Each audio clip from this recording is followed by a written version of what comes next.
Holy shit, 47 seconds of intro just to tell us that the three Birdman allegedly loves CinemaSins.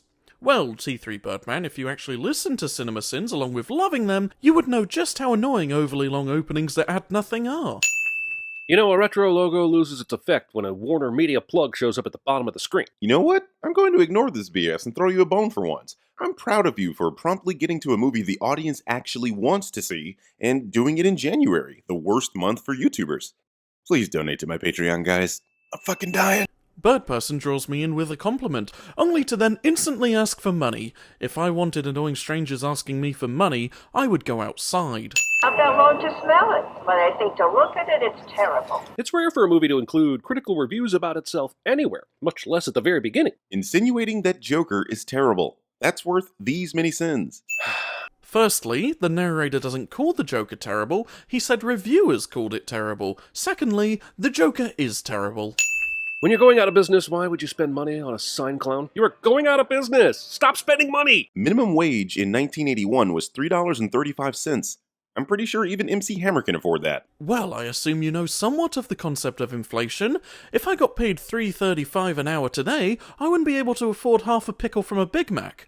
But back then, it was a decent chunk of change. Also, it doesn't matter how little money you spend on a clown, money is money. Money is money!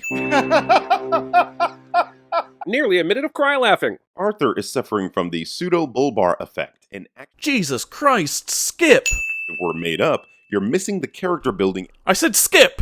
I don't go onto YouTube for learning, for Christ's sake. Anyway, all the clocks being 11:11 is a f***ing sin. It isn't all the clocks, because later in the movie you point out that there are clocks in the movie that aren't 11:11. Freebird doesn't seem to be very tolerant of hyperbole. In fact, I'm pretty sure Freeman is the least tolerant person in all of history.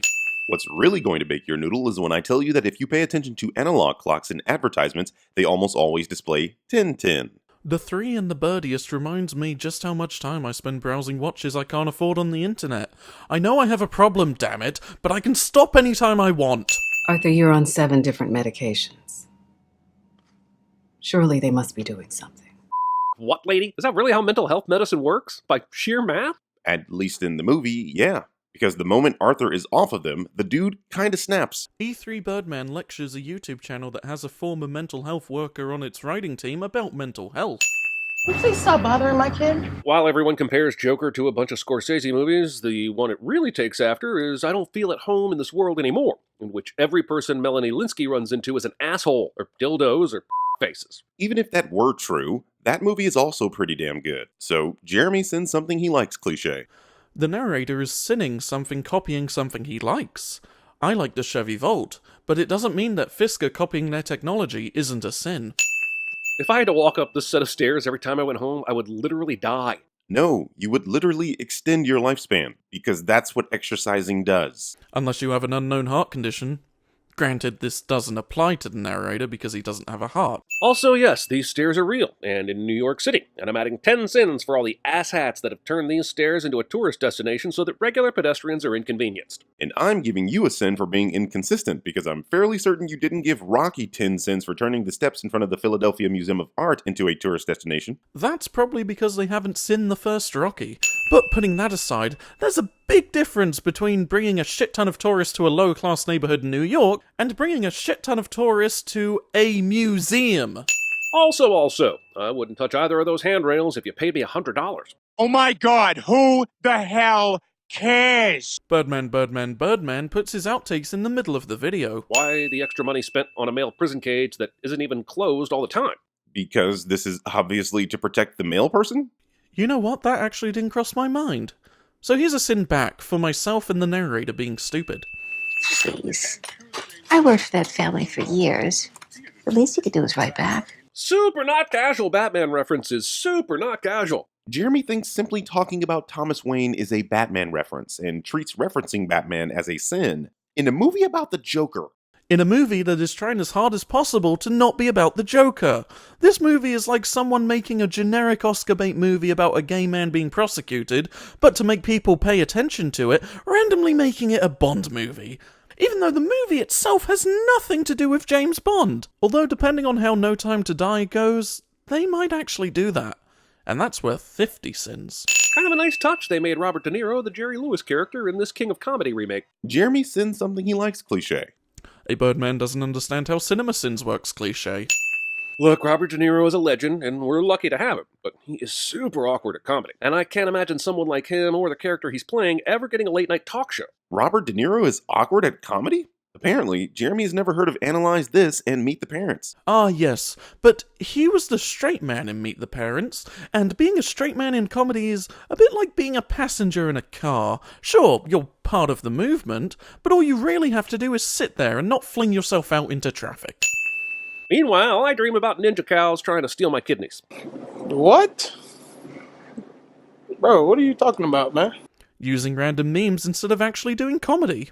I said you disappeared. See, here's why Arthur should have called his boss to report his ass beating, so that he wouldn't be blamed for not promoting the company he was hired to promote. Instead, he told no one, and now he's going to get reprimanded. Well, gee, Jeremy, thanks for telling us information that we, the audience, could also see. Yeah, how dare the narrator tell us something wrong with the movie Joker? Whenever did you get the impression that that would be a thing? Also, I take it you've never been to Universal Studios in Hollywood, because I can tell you, this ain't shit. The B1 word man thinks stairs are the same as escalators. They are not. You can't have it both ways, movie. This is due to the words have and half being near homophones in spoken. Skip! This is a guy who has apparently gotten numerous complaints about his performance in the past, so sure, he was probably the best option. He could have simply been the only clown available. Maybe the other clowns didn't want this gig. You don't have enough information to make the inferences you are. You really should have stuck to pointing out continuity errors, cousin, because film analysis is clearly not your bag. Telling a channel to go back to pointing out continuity errors when literally their first ever sin was This movie exists. Then, when he catches him, he shoots a 5th time, then walks up to the guy and shoots 3 more times. That's 8 bullets. I just don't feel like that gun holds 8 bullets. What you're failing to realize is that this is a very subtle nod at Arthur being an unreliable narrator. films with unreliable narrators are then made themselves unreliable films, and definitely worth sinning. Man, killing gives you a lot of energy. It's called adrenaline, son. This is why people tend to vomit after they kill someone. Don't ask me how I know. Birdageddon confuses killing people with killing jokes. Subscribing to the stupid ideology that a comic book movie isn't art or cinema just because Martin Scorsese said so. You know, the guy that made essentially the same exact movie for 50 years? Ah yes, because I am constantly confusing Silence with The Wolf on Wall Street and The Wolf on Wall Street with Hugo. It's one of the many reasons I am no longer trusted to watch TV with my younger cousins. Bird3er makes a lazy joke criticizing someone but then excuses himself because he claims to love the person cliché.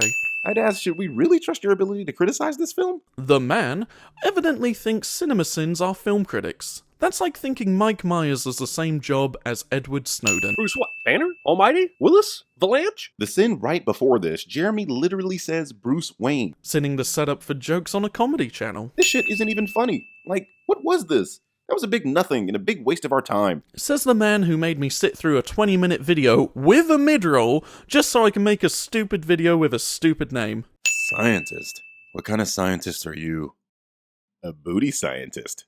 3 Birdmen have the same level of comedy as that really annoying friend I had in middle school called Robert, who would post rage comics on iFunny. Why would it benefit for a mayoral candidate to show old Charlie Chaplin films? How does this in any way connect to your campaign for mayor? And if you tell me this is just a theater in the same building as the benefit, then I tell you that no theater randomly showing Charlie Chaplin films would sell out to predominantly old white men in tuxedos. The movie the audience is watching is called Modern Times, a movie Todd Phillips drew inspiration from for this film. Both these films share a lot of thematic elements, and that's why it was included. A film haphazardly slapped into a movie because it shares similar themes still doesn't mean its inclusion makes any sense. If Simba stopped running away from hyenas to take a breath and watched the Laurence Olivier Hamlet on his iPod, it would still be a sin, regardless of shared themes. But Wikipedia tells me answering machines weren't widespread until about 1984, which means Arthur is not only an early adopter, but spent a fortune on this device, a fortune he and his mother do not have. I see that you're still a white belt in Wikipedia, because while I see that you found this particular passage, you seem to have missed the one right above it, suggesting that the answering machine had been commercially viable since 1949. Which means Arthur and his mother got one 32 years later. That's not called early adoption. Electric vehicles have been around since the 1910s, but if you told my dad he wasn't an early adopter with his 2015 BMW i3, he would have slapped you in the face with the check the government gave him for being an early adopter. And rightly so. I hear you, brother. Cringiest line a white guy said to a black guy, since if it were legal, I'd have voted for Obama for a third term from Get Out. Jeremy thinks white people don't say the word brother. We've been hanging and banging, brother, brother, brother, brother. Yes, but a catchphrase is very different from a white guy who only says brother when talking to black people. Kind of like my mate Susan, who only ever uses the term urban when talking about either The Outfitters or Kevin Hart. Susan, if you're watching this, I love you, but you've got to stop. I guess we're supposed to think just this is a lie? In all their infinite wisdom, the 5 writers at CinemaSins have never heard of the unreliable narrator. You can sin the problems with having an unreliable narrator without calling it out. If it walks like a duck and quacks like a duck, you can still call it annoying without using the word duck. EKG machines usually do not make that flatline beep noise when someone dies in real life. Learning. This household spent tons on being early tech adopters. Jesus. VCRs debuted in 1976 in Japan, and this movie is set in 1981. I don't think someone having a device 5 years after it comes out can be called an early adopter. Tell that to the woman who was run down by a driverless Uber decades after the Japanese started trialing autonomous cars. Just because technology has been around for a long time doesn't mean the general public has access to or even knowledge of said technology. It's a famous song by the infamous Gary Glitter plays, and I have concerns. Gary Glitter is a convicted pedophile. Everyone should stop using his music. In fact, most sports arenas and venues already did. This is the problem with you people. This is a movie about a villain. Using an actual villain's music is supposed to hammer that point home. Yes, but this movie does plenty of hammering without giving money to a sex pest. For all the moral posturing you people like to do, you sure as hell fail to recognize nuance and completely miss what artists, comedians, and filmmakers are attempting to say. Said the kettle so black strange men call it brother. Comedy is subjective, Murray. Isn't that what they say? I have a bad feeling he's talking about CinemaSins. No, he's not. Because your comedy is objectively bad. And what do you call copying comedy? Wait, what do you call copying someone copying comedy? Oh my god. I want to go home and rethink my life. I feel like on a live show, this would have cut to commercial long ago and Arthur escorted out by security and detained until the cops came for questioning. Unfortunately for you and your feelings, this kind of situation has actually happened before, and the killer was actually given time to explain himself. I'm going to turn myself in. Look at this guy, all not being detained and stuff. Yes, but comparing a studio filled with producers and stagehands to what is probably a reporter and a cameraman alone in a car park is like comparing apples to orchards. Speaking of producers, the Birdman skips past Mark Maron harder than I do at the beginning of his podcast. What do you get? I don't think so. When you cross a we're mentally done ill with you, loner Joe. with That's a it. society that abandons him and treats him like trash! He becomes president? Trump has never been a loner nor abandoned by society and treated like trash. Clearly, Birdman wasn't paying attention during the 2016 campaign when Donald painted himself as an outsider and sold himself to people just like the Joker in this movie. Come to think of it, this movie could have just as easily been called Trump. An idiot with creepy parents tries to kill a group of young New Yorkers who didn't deserve it, gets put on TV because people think he's something he isn't, makes a fool of himself, and idiots herald him as a hero for it. When you think about it, Arthur Fleck has as much in common with Donald Trump as with the Joker. And it's going to be the ex machina Joker needs to get out of this. You want to know how I got these scars? Well, Jeremy kept misusing the term Deus Ex Machina. Actually, the ambulance-saving Joker from the tragedy of being arrested and granting him freedom could very well be described as a deus ex machina, even if it gets reversed shortly after.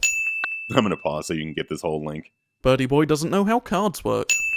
Also, this is the worst case of self-promotion since I told you to check out my original voiceover series, link in the bio or on the end screen.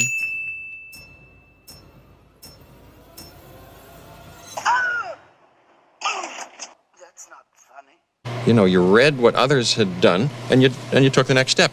You didn't earn the knowledge for yourselves, so you don't take any responsibility for it. You stood on the shoulders of geniuses to accomplish something as fast as you could, and before you even knew what you had, you patented it and packaged it and slapped it on a plastic lunchbox, and now you're selling it. You want to sell it. Well,